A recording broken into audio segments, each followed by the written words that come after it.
hagamos como un breve resumen de lo que hemos visto, ¿no? En un primer momento, bueno, trabajamos la idea o la importancia de la histeria para el edificio del método psicoanalítico, como el psicoanálisis surge como una terapéutica y una teoría sobre la histeria. em, Vimos cómo también la histeria fue concebida a lo largo del tiempo y la novedad que aportó el psicoanálisis en su concepción, ¿no? Sabemos, por ejemplo, que hay una idea que de alguna manera nosotros podemos decir, se ha ido modificando a lo largo del tiempo, pero al mismo tiempo se ha preservado, que es la idea del vínculo entre la histeria y la sexualidad. La cual es muy importante porque si bien me parece que Freud no continúa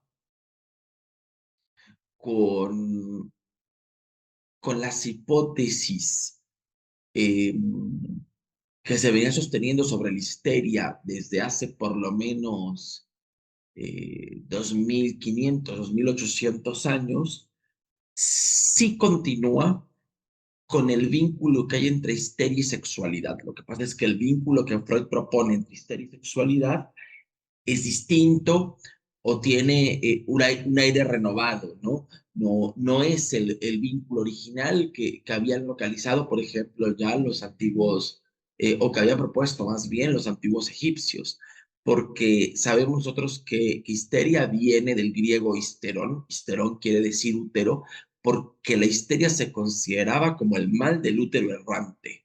O sea, el mal que todos los síntomas histéricos eran producto de un movimiento brusco del útero en el interior del cuerpo femenino y que podían ser tratados a través de la prescripción de masajes uterinos, de alguna diversidad de métodos que ayudaran a calentar la zona para que la zona se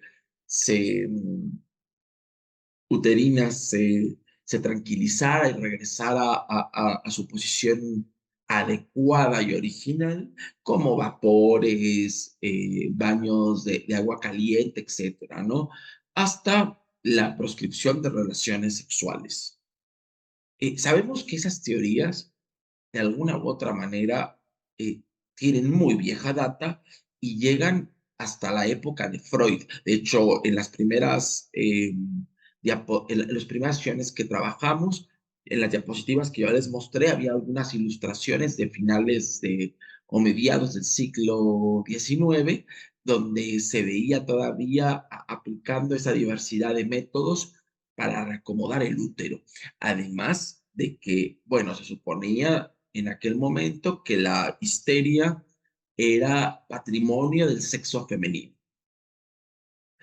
Freud, les digo, con un aire renovado, continúa con la hipótesis de que hay un vínculo entre la sexualidad y la histeria. Lo que pasa es que lo pone en otro registro y da o inaugura o pone sobre la mesa la hipótesis de, del inconsciente como la causa de los síntomas histéricos. O sea, escenas sexuales, y subrayamos sexuales, con tinte traumático, que ocurrieron en la infancia de las histéricas, y que el yo como un intento de desalojar aquello que le resultaba perturbador, angustiante a la histérica, porque, bueno, se tratan de vivencias sexuales de tinte traumático, esas escenas eran desalojadas de la conciencia a través de un mecanismo muy específico llamado represión.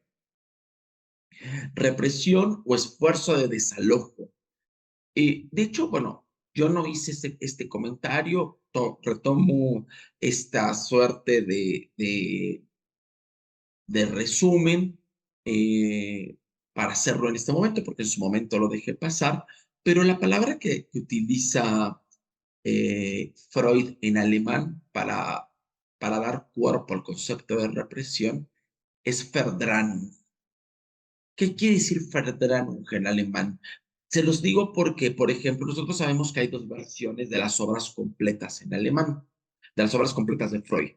Tenemos una versión establecida por editorial Biblioteca Nueva, cuyo traductor fue, eh, iba a decir Tomás Segovia, no, no fue Tomás Segovia, fue, ay, se me fue el nombre del traductor. Eh, Bueno, no me importa. Tenemos las traducciones que aparecen en Biblioteca Nueva, que aparecen muy temprano, todavía en vida de Freud, y que inclusive Freud lee esta versión que aparece en España, y él queda muy conforme con la manera como había sido volcado su teoría al castellano, porque además Freud hablaba castellano, él había aprendido a hablar español porque estaba muy interesado en el Quijote y quería leerlo en su lengua original. Y ahí es donde aparece por primera vez la traducción de Verdrängung por represión. Sin embargo, en 1985 aparece o se propone una nueva traducción, que es editada por Amorortu, el traductor es Luis Echeverry, y que es este metro de libros verdes que están acá atrás. Las de Biblioteca Nueva son las de color que están acá arriba, ¿no? Bueno, hay diferentes presentaciones porque es una edición tan vieja que ha sido renovada y rehecha. Hay diferentes ediciones de colección, pero bueno, lo importante no es eso. Hay un librito que se llama sobre la versión castellana, en donde Luis Echeverry hace una crítica, o dice por qué es necesaria más bien, esta nueva traducción de las obras de Freud, y una de las razones es de que no se ha conservado, según Echeverry, yo estoy de acuerdo con él, el... No puedo no saber o no recordar quién es el traductor de la versión, sí, Luis López Ballesteros, de la versión de Biblioteca Nueva, ¿no? Que no está de acuerdo con la traducción de López Ballesteros porque no respeta los conceptos. Sin embargo, nosotros vemos que a pesar de que no está conforme Echeverry con con el concepto con haber utilizado la palabra represión en español para volcar el concepto de Verdrängung, dice que lo deja porque hay tal pregnancia en la tradición psicoanalítica hispanohablante de ese término que generaría confusión. Entonces dice, pues ya no me queda otra más que dejarlo como represión, porque a final de cuentas eh, ya la comunidad psicoanalítica hispana lo ha adoptado, entonces no tiene sentido provocar ese impacto.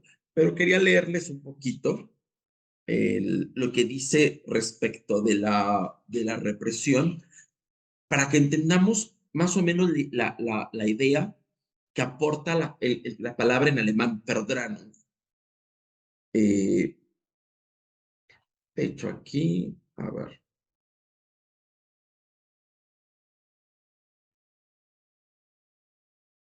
vean, en la página 60 de este texto les voy a leer un poco lo que dice acá eh, Echeverry. Dice, la tendencia de Freud a emplear un lenguaje de raíces de evidencia en la citada conferencia, cuando dice que la Verdrängung, el esfuerzo de desalojo, la represión, es el proceso por el cual es esforzado hacia atrás, algo que esforzaba hacia adelante.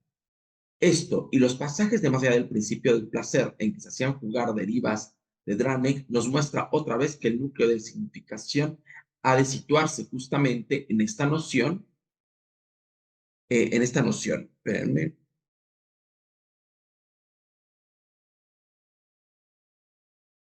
no, espérenme, porque, o sea, es en esta parte. No, no. perdón, me tengo que ir un poquito más atrás, porque aquí es la parte concreta que les quería expresar. El término alemán Verdrang eh, y su traducción al castellano por represión no es muy afortunada y puede originar malentendidos, pero se ha integrado a tal punto en el vocabulario corriente que no parece aconsejable sustituirla, que es lo que les decía, ¿no? Dice, no parece aconsejable utilizar otro, un término más adecuado, ya más vale dejar el que está. Sobre todo se tiene en cuenta que no hay un término que adhiera al campo semántico del vocablo en alemán. Tampoco tenemos en castellano una palabra exacta para representar la idea de Verdrag. La paradoja está en que no podemos dejar de abordar el problema al par que estamos obligados a traducir este por represión.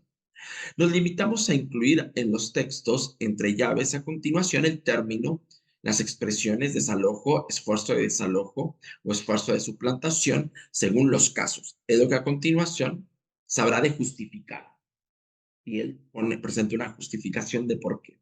Para comenzar, ya se colegirá que en un autor como Freud, tan atento a lo verbal, en los términos en que plasma su concepción, la recepción de Drangel, que queríamos dilucidar en su sección anterior, no le dejará de tener sus consecuencias. Espérenme, eh, porque aquí, bueno, hay una parte que tal vez no es tan importante.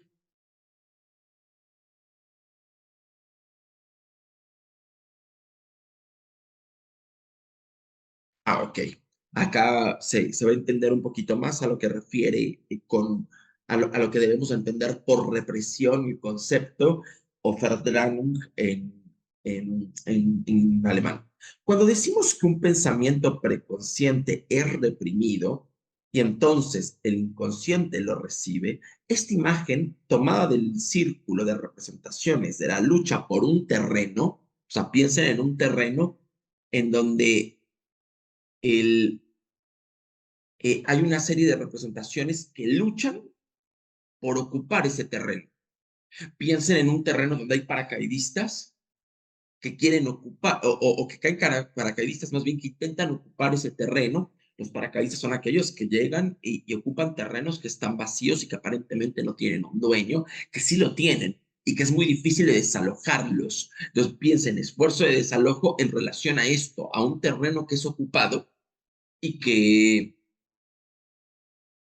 a un terreno que es ocupado y que eh, llega, o sea, llegan todos estos ocupantes a intentar colocarse ahí y después van a venir las fuerzas que van a intentar desalojarlos de ahí. Vean, lo regreso. Cuando decimos que un pensamiento preconsciente es reprimido y entonces el inconsciente lo recibe, esta imagen tomada del círculo de representaciones de la lucha por un terreno podría inducirnos a suponer que realmente cierto ordenamiento es disuelto dentro de una localidad psíquica y reemplazado por otro que se sitúa en una localidad diferente. Lo movible no es el producto psíquico, sino su intervención. Como imagen de la lucha por un terreno, es evidente que desalojo resulta más adecuado que represión. Y sí, porque si llegaron los paracaidistas, caen en ese terreno y después tiene que venir la policía a moverlos de ese terreno o algún tipo de fuerza legal, eso en leyes se llama desalojo. Entonces él dice, tal vez represión sería más adecuado traducirlo por esfuerzo de desalojo o por desalojo, pero como la palabra represión ya tiene tanta pregnancia en el medio psicoanalítico hispano, pues no vale la pena cambiarla.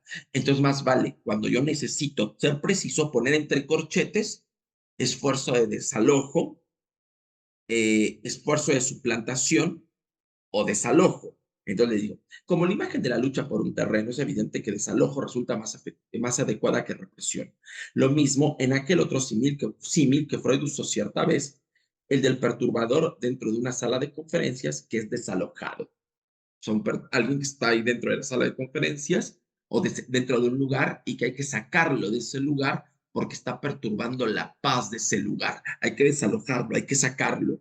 Mejor, hay ahí mejor. Hay ahí un esfuerzo de desalojo, pues los desalojadores se apoyan con fuerza contra la puerta cerrada para que aquel no irrumpa. O sea, llega un momento que quien los sacó se pone en la puerta y se ponen ahí oponiendo.